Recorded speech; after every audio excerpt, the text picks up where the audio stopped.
You surely saw the new video already, Geoff? Of course. Melena, come on, drop the beat. Yes. Now's my time. You're about to win. Well, bring it on, little one. My first beat. Pump the heat. Save energy. Works for me. Okay, cool. Drilling tool. Super strong. Last so long. Whatever. I mean, it's clever. From know-how to wow. The Bosch Global Podcast. Hi, my name is Melena Odworth. And I'm Geoff Costitis. Welcome to the show. Tell me, when is your personal Earth overshoot day? The 2nd of April. 2nd of April. Mine is the 11th of April. We did that test on footprintcalculator.org, where everybody easily can measure his or her ecological footprint. I got a little anxious when I saw how many Earths we would need if everyone would live like me. Yeah, that was not exactly inspiring. 4 Earths. 3.6. It sounds terrible. Yeah, that's a lot. But did you see that the average American would need 5 planets? So... Oh, no, I thought about that when I was taking the test, and I thought for sure I would be lower than the average American by now. Yeah, I've truly adopted my new culture. I've been living in Germany for 5 years now, so I've picked up a thing or two about being ecologically responsible. I'm proud to say that. For example? I certainly drive a lot less, and that's forgetting about Corona nonsense. It's just taking a lot more public transit, for sure. Mm-hmm. I think also one of the things for sure is I'm using a lot less electricity. But that's also a little bit, the market is a little distorted there. The taxes on electricity in Germany are about 3 times what they are in the US. Really? So there's really a huge incentive to be much better about your electricity usage in Germany. It's fascinating. Interesting, yeah. In general, it's interesting that you mentioned, the coronavirus and lockdown measures, because I think those really obviously had an impact on my mobility behavior. Oh, yeah. I mean, still my result is really bad, I think. As I was taking the test, I was reflecting on that because one of the questions was, how many hours of flight time did you have? Yeah, exactly. And in previous years, I was flying a lot. I mean, a lot of transatlantic flying. I wonder what it would be in, quote, normal times. All right, so where are we? Sustainable living. Yeah. It's kind of overwhelming to think about all of the things that you could do on a personal level in order to achieve a more sustainable lifestyle. There is so much. Yeah, it is. It's a huge topic. It affects everything. What we eat. Yeah, where we live, how we're moving around. What we consume. Pretty much every aspect of life. And the one we didn't tip off yet specifically is the use of water, which, by the way, I need to have a quick sip. Oh, go for it. Thank you. Wasn't that such a great and witty way to build a bridge to today's topic? Yes, of course. Because today's topic is water. And specifically, the sustainable use of water. Imagine, Geoff, we would try to become perfect role models for a sustainable life. We would be very busy, I think, don't you? Mm-hmm. And even if we'd limit it to the use of water, for example, as you just mentioned.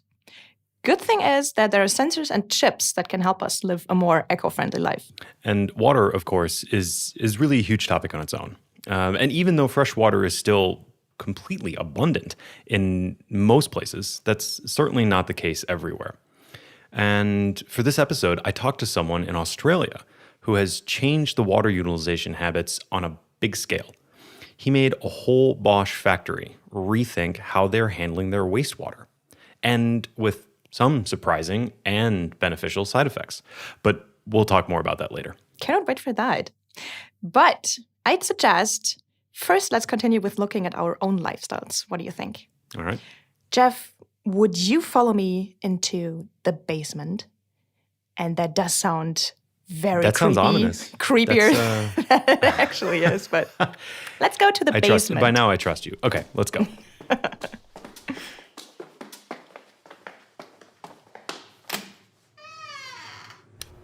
I want to do some laundry with you. Great. Because doing laundry right can save a considerable amount of water and energy. Plus, there is a special guest waiting here for us. Geoff, please meet one of Bosch's leading experts on washing machines. My name is Harald Moschütz. I am a development engineer in the Berlin Development Center for Laundry Care of the BSH. And for our listeners, BSH is the household appliance division of Bosch. So Harold really is a true expert when it comes to home appliances. That's right. If during a party or somewhere somebody recognized that I am a washing expert, then immediately I got questions to discuss laundry issues. I guess that might get old kind of quick. Well, but Geoff, in fact, do you have any laundry that needs to be done? Well, thank you for asking, Melena. I actually have these gym towels right here. That is perfect. Some sweaty gym towels. Love it. Geoff, how would you wash these? Well, they're really dirty, so hot. And I think my machine goes up to 90 degrees. Let's ask Harold. To get towels really clean, in current times, you need only moderate washing temperatures. A recommendation is about 60 degrees. And a heavy-duty detergent. Heavy-duty detergents contain bleach that is helping to make them completely clean and hygienic. And this bleach is already activated at 60 degrees with modern detergents. That makes sense because bleach doesn't just have an optical effect, getting rid of stains and stuff. It also kills bacteria. Yeah, of course. That had kind of slipped my mind. Good to point out. Next, let's add some detergent. Again, Geoff, what would you say? How much do we need? I just kind of eyeball it. I know there is a correct amount, but I honestly have no idea what it is. It's a gut feeling. And just throw some in there and walk away. And then always put a little more, right?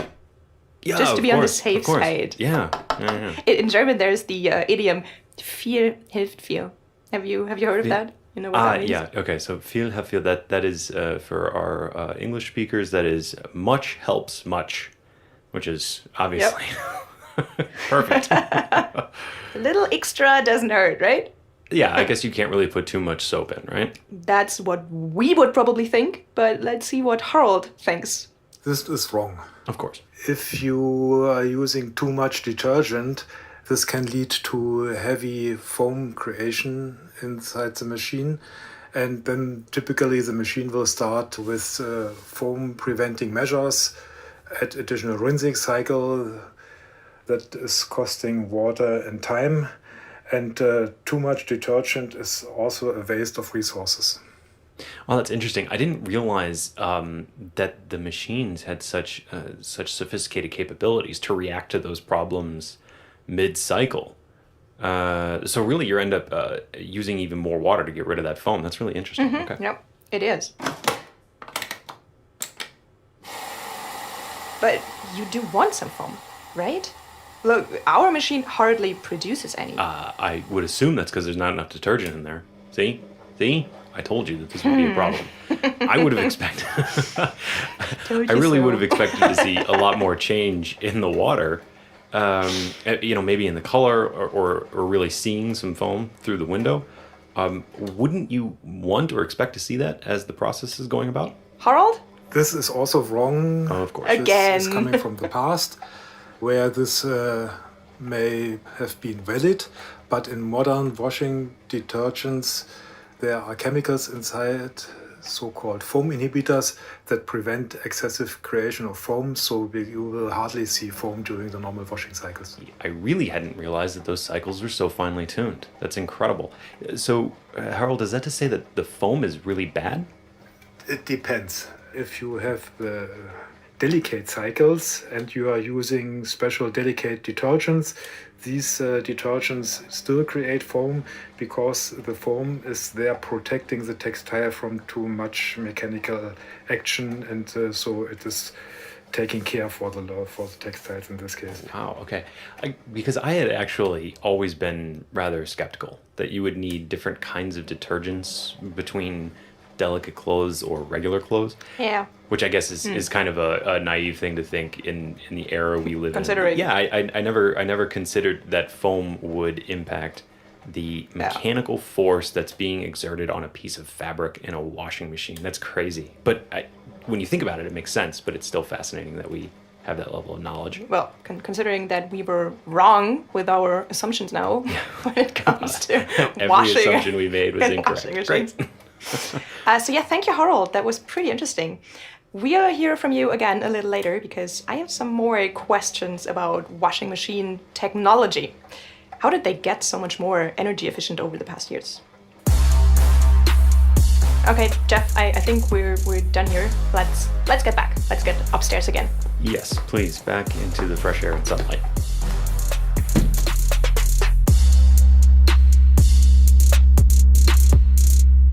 So, example number 1 in using water sustainably. Use your washing machine correctly.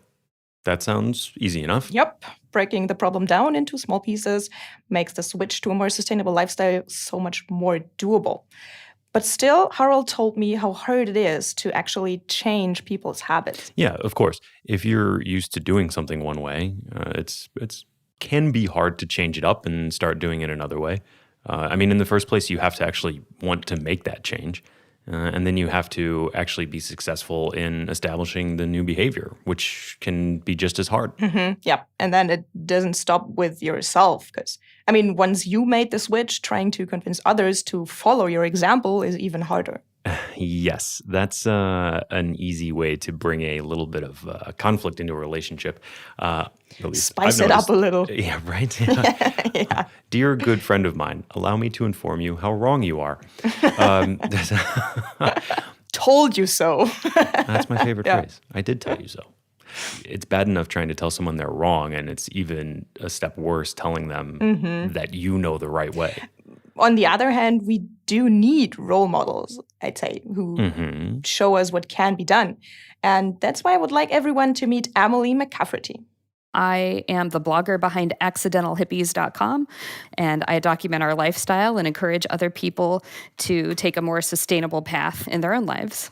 Hippies on our tech podcast. Slow down. I'm sorry, who scripted this? Accidental hippies, okay? Yeah, okay, fine. So what happened was Emily and her husband fell in love with a plot of land in a rural part of Kentucky. When we came up the driveway the very first time we came to view the property, we knew instantly, this is it. This is where we're going to live. A quiet place, lots of trees, and that's it, basically. No power lines, no water pipes, no sewer, but they decided to build a house there anyway. So since we're focusing on water today, and cheers, by the way. Yep, cheers. Where does their water actually come from then? Our water comes from the sky. So we are lucky to live in an area with abundant rainwater. So we have a large metal roof, and our gutters feed into an underground concrete cistern that is 2,500 gallons. 2,500 gallons. Let's convert that for our metric friends real quick. 2,500 gallons in liters. 2,500 liquid gallons is equivalent to 9,463.529 liters. We got a little help here. Digitalization, right? Okay, so 9,500 liters. That's quite a lot. It sounds like a lot, yeah, but still they have to be super careful not to use too much water. When they take a shower, for example, they try to make it very short. When they brush their teeth, they only pour a little bit of water in a cup and use that. And when they wash their dishes, they don't let the faucet run either. We don't have a dishwasher. That could save water, honestly, but it's more of a power drain for us. So we choose to just hand wash it, and we're very efficient with how we do it. But we have a high efficiency washing machine for our clothes because I tried to do our laundry by hand for a little while, and it actually used more water and more energy from the pump running to bring that water up. Oh, no. To do laundry that way than it was to put it in a high efficiency washing machine and wash it like normal. Okay, so there you have it. Saving water is actually quite easy, of course. Just like normal people. I'm sorry. Was that Well. sarcasm a little over the top? Yeah. Well. Emily is not too religious about it. I hope not. So when she goes on a vacation, for example, she's happily enjoying an endless supply of water, as most of us are used to. If I go to a hotel, I will luxuriate in the water sometimes. I'll fill that tub all the way up. But at home, they use a lot less water than other people. Emily has actually done the math, and she says the average American uses 80 to 100 gallons per person per day. And they use half of that for the whole family. And she says it's not that difficult to do. It's not really hard to live the way that we do. I'm not like going to the river and hauling buckets of water.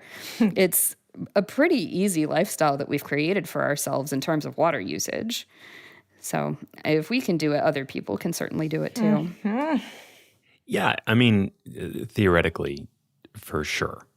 But on the practical side of things, I'm a little less sure. Well, but I mean, Emily blogs about their experiences, and she tries to inspire other people to live more sustainable. Reaching people in a way that speaks to them. Changing mindsets is pretty hard, though. But when you talk about a concrete problem that is not abstract, but right in front of you, I think that makes it a little easier, at least. And I certainly, honestly, really appreciate a role model like Emily. That doesn't mean necessarily I have to live that same lifestyle, but certainly I can copy one or two things from her and her family, cherry pick a little bit. Yeah. So thanks for that story, Melena. Pretty well. That's the bottom line, I think. Yeah. You're welcome.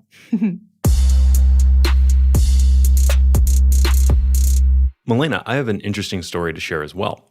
And it ties exactly to what Emily was just saying, solving the issues that are in front of you. Mm-hmm. Here's one Bosch associate who did just that, Kajendra Thapa. I joined Bosch in 2009, and since then I have been working here as a chemical engineer. Here is where exactly? I'm here in Melbourne, Bosch Clayton. So Clayton is the suburb. That's where the Bosch Australia headquarters is placed, and that's where I work. When Kajendra starts his job in Clayton, he told me, he learns that the Bosch factory in Clayton predominantly produces one thing these days, diodes.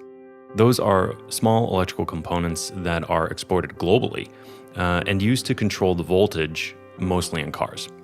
But that's not really the point. What's important is that to make these diodes, you need two metals, copper and nickel. So Kajendra learns about the microetching of copper and the nickel plating process that follows. But what he's most interested in is what happens after that. Those processes produce a lot of wastewater. And that water is contaminated with copper and nickel. And Kajendra is none too happy with how that water is treated. The method that we had at that time was basically just storing in a tank and then rely on a third party come on site and pump that liquid out. So we used to have truck coming on site 2 times a week, coming on site and pumping the liquid into their truck, and then they used to take that liquid waste to their facility for further processing. What's wrong with that? Well, nothing wrong per se. Of course, they're meeting all the regulatory and environmental requirements, and everything's working fine. It's just that disposing of that waste, which is toxic at the end, it is quite expensive. And at the same time, what's dissolved in the water, those are two precious metals, copper and nickel. That's good stuff. I basically started thinking about recovering that precious metals, copper, nickel, from the liquid waste, and hopefully reducing the disposal costs. So these were the two main driving factors for me to really look into those waste. So Kajendra decides in the first step should be separating the water that's contaminated with the copper from the water that's containing the nickel. That makes things easier right at the beginning. Then I grabbed the copper-containing liquid waste, and I collected, I think, about 5 or 6 liters in a big jar, and then I decanted into a small beaker to do my chemical testings. And so what he has in his beaker is a liquid it's really a deep blue color. He adds in some other chemicals to see if he can somehow separate the copper from the water. And of course, he knows what he's doing. He's got a PhD in chemical engineering, so you could say he's done his homework.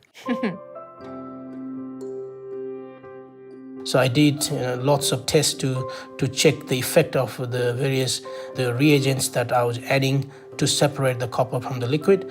So I started seeing good positive results. Oh, that sounds like there's a but coming. Always. So what he's got at this point is like a sludge at the bottom of the beaker, and that's containing the copper. So that's still waste, but what he's really going for is a perfect solution, not something that's just 75% better, really solving the issue. Oh, okay. The perfect solution would basically be, in the end, he has a jar of clean water in one hand and a piece of copper in the other hand. Wouldn't that be nice? Yeah. So then he veers a little bit out of his comfort zone as a chemical engineer and starts thinking about something called electrowinning, the old anode and cathode trick. And then I started seeing the deposition of copper onto the cathode. So straight away, that gave me really excitement. Yes, it works, So that was like a breakthrough in my test. That works. So he's made some huge progress here already. He really can extract the copper out of that liquid. But it turns out that was actually the easy part. I knew that there was something right? Well, else.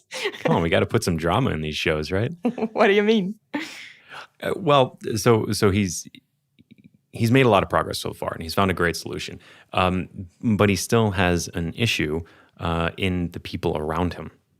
Oh, the human factor. Mm-hmm. Right. One challenge was to get the method right. The other challenge is to get that buy-in from the colleague, from the team, from the management. So people were very comfortable with what the setup we had at that time. That process was running for, I would say, about 10 to 15 years at least. People were so comfortable and used to of doing the same thing. So when I come across this new idea, obviously, the look or the reaction from the people was, what are you talking about? Like, this is working fine. It's running fine. We never had any issues. I Sounds see. familiar, right? Yeah. The same thing we discussed earlier with Emily. The solutions are there. Getting people to use them, totally different challenge. I guess it's human nature, isn't it? We like our habits. That applies for doing laundry or driving a car, as well as processes at work. Maybe especially processes at work. Yep. Yeah, the way I hear it said in Germany is never change a running system. But Grandpa always said something a little bit different. If it ain't broke, don't fix it. Wise words. Right? Thanks, Grandpa. Change is always an investment. Yeah. Not only a financial investment, also a mental investment.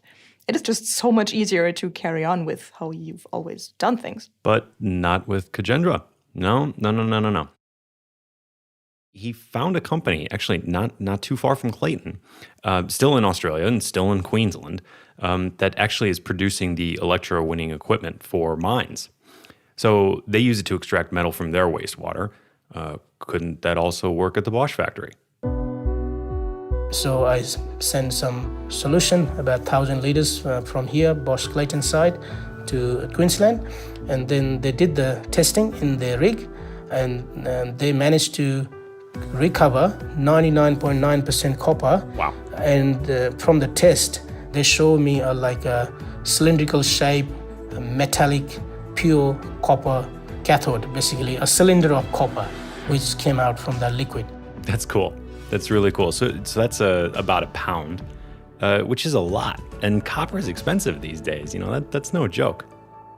So once Kajendra can show that to his colleagues, that really changes everything. They can, hold it and feel it. Oh, yeah, it does work. This is a real copper, 99% of copper, which we can sell. Then I think they got really excited as well. I can totally imagine that meeting. You put this blue liquid on the table and a piece of copper, and when you say, here, this came out of that convinces people so much more than a little bit of alchemy. Yeah. PowerPoint on a screen, for example. Yeah. Yeah. We should have invited a psychologist on the show as well, now that I come to think of it. It's really interesting how the human brain works like that. Anyways, continue. So what do they do with the wastewater now in Clayton? So Gajendra got to install his water treatment plant eventually. It's just 2 by 2 meters, and every 2 or 3 weeks they're able to harvest the copper. Harvest the copper? Yes, harvest. That's what Gajendra calls it. Yes, they harvest 3 tubes of copper, each 14 or 15 kilograms, Wow. and they're actually more than a meter long. They're using a crane to lift the things, and every now and then a metal recycling company swings by to buy them. Fantastic. All right. 2,600 kilos of copper we recycle every year through that metal recycle company, which is basically paying off all the installation cost and operation costs, and we are already making some money as well from that plant. That's incredible. Mm-hmm. Yeah, I know that copper is quite the expensive metal. Man, that is fantastic that he has achieved that all by himself and against all odds, pretty much. That's right. Yeah, that's right. Guy knows what he's doing. And there's even more. Remember, come on. We gotta come full circle here. The topic today is water, remember? I do. So what about the water? Well, at the end of all this, the result is clean water. And water that's clean enough where it's totally compliant to put it in the sewer system. Oh, that's great. Really, really cool. But even more than that, they're not doing that. They could, but they're not. What they're actually doing is they use it in a water treatment plant on site. And that's used to adjust the pH of other wastewater that they have. So that can go into the sewer as well. So you see there's this compound effect. Before, they had to add all these chemicals to the water to adjust the pH. And now they just use the copper-free wastewater instead. Yeah, it's a win-win situation. Yeah. Something like that. That's right. Again, compound. It's great. So let's sum it up, wrap it all up again. So first of all, no more toxic waste. The copper is completely reclaimed. And that means less copper has to be mined, extracted, transported, etc. Instead of a truck coming to the plant twice a week to collect wastewater, which again, just shipping water around, that's crazy. There's a truck coming once every few months to collect copper, which is generating a financial contribution to the plant. So the water isn't wasted anymore, but even helps treat other water. Again, win, win, win, win. Fantastic. Okay, Geoff, you've been waiting for that. I have been waiting for it. I think we're here. Do it. Wow. Yes. Really? You got me wowed with that. Such a cool story. I think this shows really well how some engineering expertise and one small change can have so many unexpected positive side effects. Again, win-win-win-win-win situation. Isn't that just beautiful? It's like a chain reaction, like dominoes. Dominoes, yes. And, it comes back to what we also talked about before, changing mindsets. It's starting with one person like Emily. Yep. They're demonstrating that change is possible in the first place. They convince their friends, coworkers, and eventually they're changing the entire eco footprint of a factory. And speaking of changing mindsets, Gajendra's boss is now the biggest fan of the project. It was really, really good feeling when we first harvest those copper from the plant.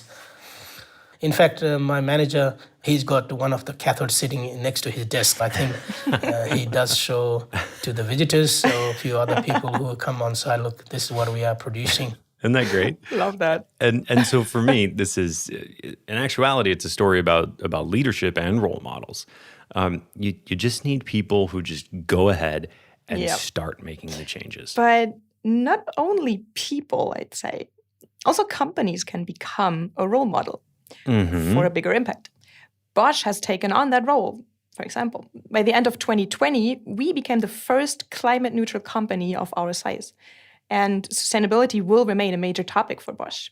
Have a look for our listeners at the new campaign featuring Sean, who you know, Bosch CEO Volkmar Denner, and introducing Shauna. Top the battle, let's unite. Carbon neutral, that's how we fight. Because time is running, we need to act. Can do so much, that's a fact. E-bikes, heat pumps, washers, tools. Basic stuff you learn in school. Melting ices, climate crisis, smart devices, awareness rises. All I'm saying, stop delaying, work together, I ain't playing. Every little choice can make a change. Hand in hand. You can find the clip of the video in the show notes. Really, don't miss this. No, don't. Sustainable, like a Bosch, is a slogan that personally resonates with me. I feel proud that we've achieved this, and behind it is the work of many individuals who make the decisions to make their workplace more sustainable. They all changed mindsets, and then habits, and then practices. These are the people we rely on not only as a company, but also as a society at large. However, I have to say, I think that sustainable like a Bosch is also something more like a promise. We can't think that our job is already done. I mean, coming back to Kajendra Tapa's work in Australia, he's certainly still working on further improvements. You know, we talked a lot about the copper, but in the beginning, he also mentioned that there's also some water that's been contaminated with the nickel. And that's what he's working on now. I have an idea. Can't he just, maybe that's too easy, but can't he just put some electrodes in it and then harvest the nickel? How about that? Yeah, you're on the same track that he was, Melena. He tried that as well. Also sounds like there's a but coming. Always. But he came up with his own solution. Uh-huh. We have started doing some study, and basically I finished that testing as well. And we have now developed a method of extracting that nickel from that wastewater as well. Perfect. I also cheers to that. Cheers to that. Geoff, you just said sustainable like a Bosch. That's like a promise to you. So that's interesting. To me, that means it goes far beyond what happens inside the company. Bosch being carbon neutral as a company is one thing, and of course it's absolutely fantastic. But we also need to help consumers save energy and water, I think. And this is where I'd like to share a little bit more about how amazing modern washing machines are, just as one example. Okay. So brace yourselves for some more surprises about how, thanks to technology, washing machines today achieve the same great washing results as, let's say, 10 years ago, but use a lot less energy and water. When I think about that, that's really, really interesting, because if you just look at a machine from 10 years ago, it looks the same as the machine today. And for sure, they're fundamentally functioning in the same way. It's not like replacing a traditional incandescent bulb with an LED. I mean, you know what I mean? It's the same thing. But nonetheless, washing technology is still relying on that rotating drum, on heat and water and soap. Spot on. Experts like Harald Moschitz call this the Sinner Circle. Sorry, the what now? The Sinner Circle. Sinner Circle. Sinner. Okay. Yeah. He'll explain. Please. The Sinner Circle is a model developed by a scientist named Professor Sinner. Okay, that's not nearly as horrifying as I imagined. Okay, yeah, that's German Sinner, not, yeah. Sinner Circle. Think of it as a pie chart with 4 sections. Each section represents one impact on your laundry. Temperature, chemistry, mechanics, and time. These 4 always have to add up to the full circle, but you can tweak the size of the sections. You can balance, for instance, heating energy to heat up the water versus program duration. And so you can create a washing program that have exactly the same washing performance, but is using less heating energy, but compensating this completely by a longer washing time. Got it. So if I take away some here, then I have to add some over there. That makes sense.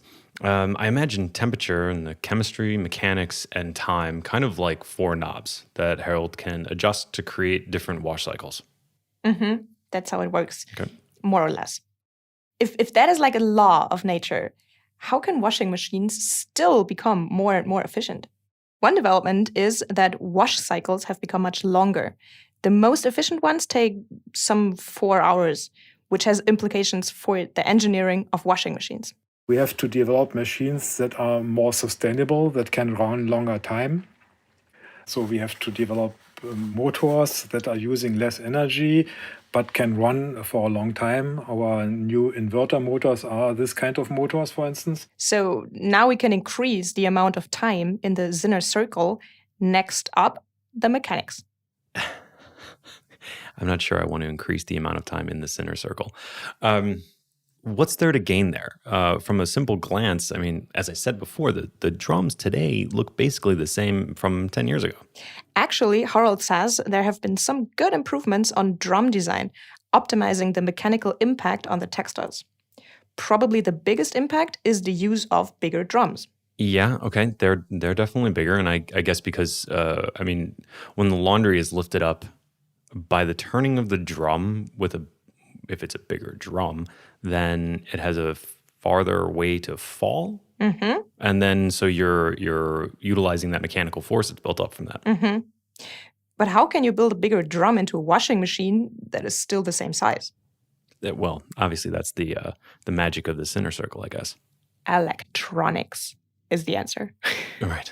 This could be achieved by better electronic unbalance detection, so the machine needs less moving space during the spinning.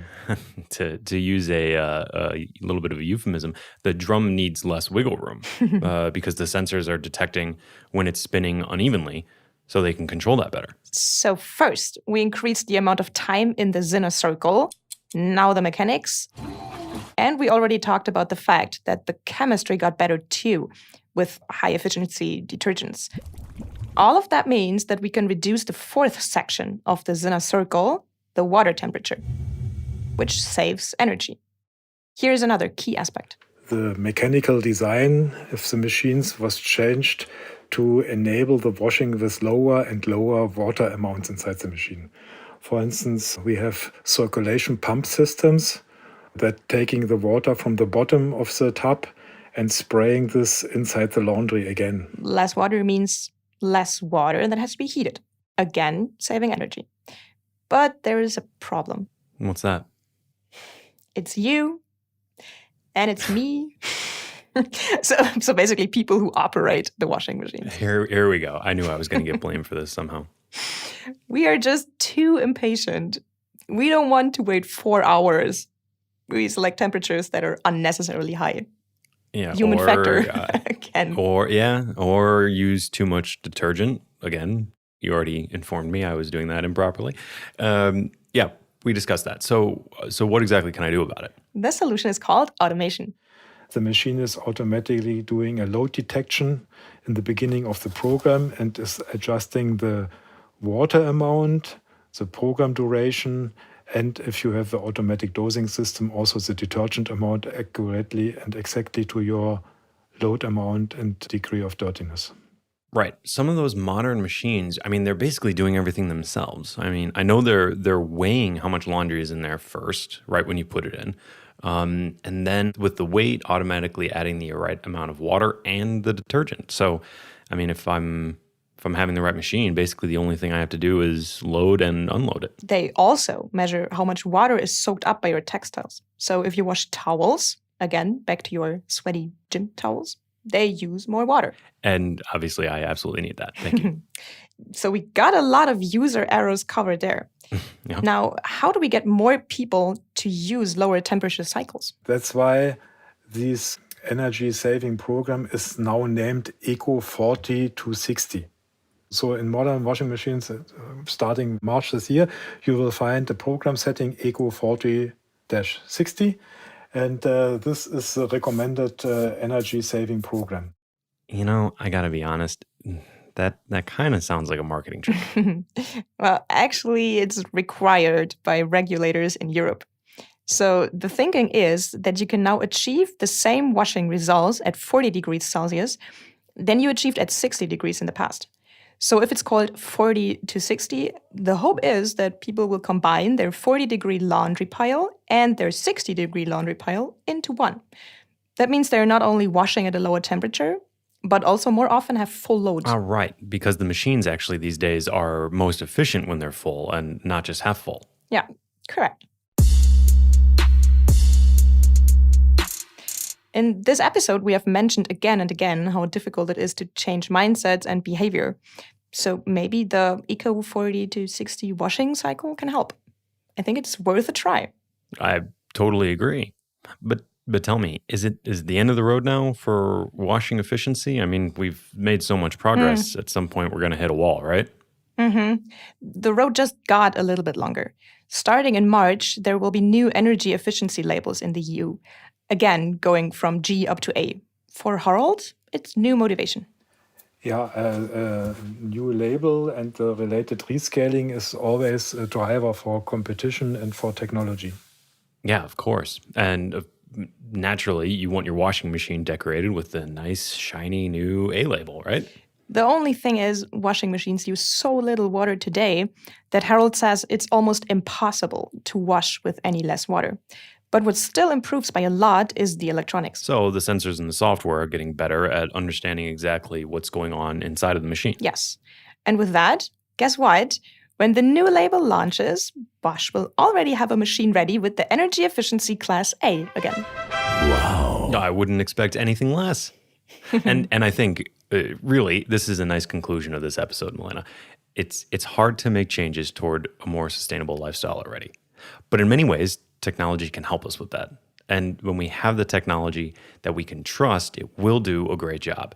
We can just set it and forget it. Forget all the different settings on your washing machine. Just load it up and press start. That's right. Yeah, pretty convenient. Which is more or less possible today.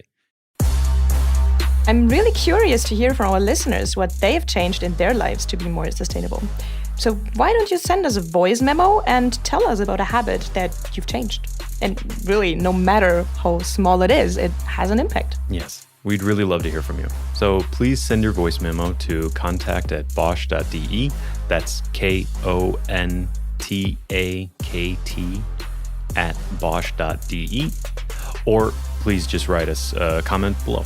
Or tell us what your Earth Overshoot Day is so that Geoff and I feel a little better. Yes, please. That's it from us. Talk to you next month. Because from now on, you can expect new episodes coming out always on the last Thursday of the month. Next month, our topic will be wearables and hearables. I'm excited to see how Bosch can help impact my sports regimen. Oh yeah, I cannot wait for that. Talk to you soon. Next month, we'll be back.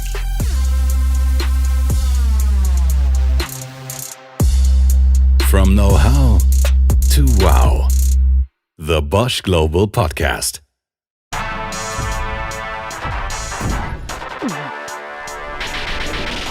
Now's my time.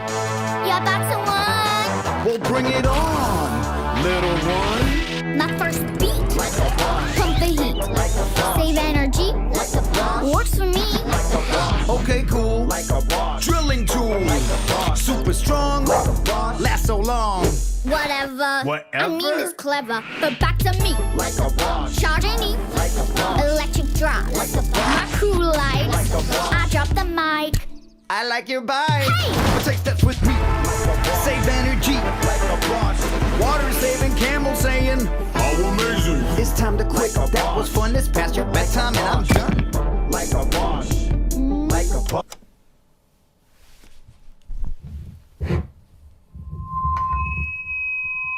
Stop the battle, let's unite. Carbon neutral, that's how we fight. Cause time is running, we need to act. Can do so much, that's a fact. Okay. E-bikes, heat pumps, washers, tools. Basic stuff you learn in school. Dang. Melting ices, climate crisis, smart devices, awareness rises. All I'm saying, stop delaying, work together, I ain't playing. Every little choice can make a change. Hand in hand for a new wage.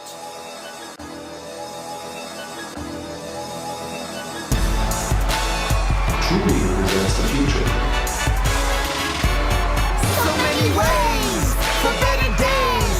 So many ways for better days.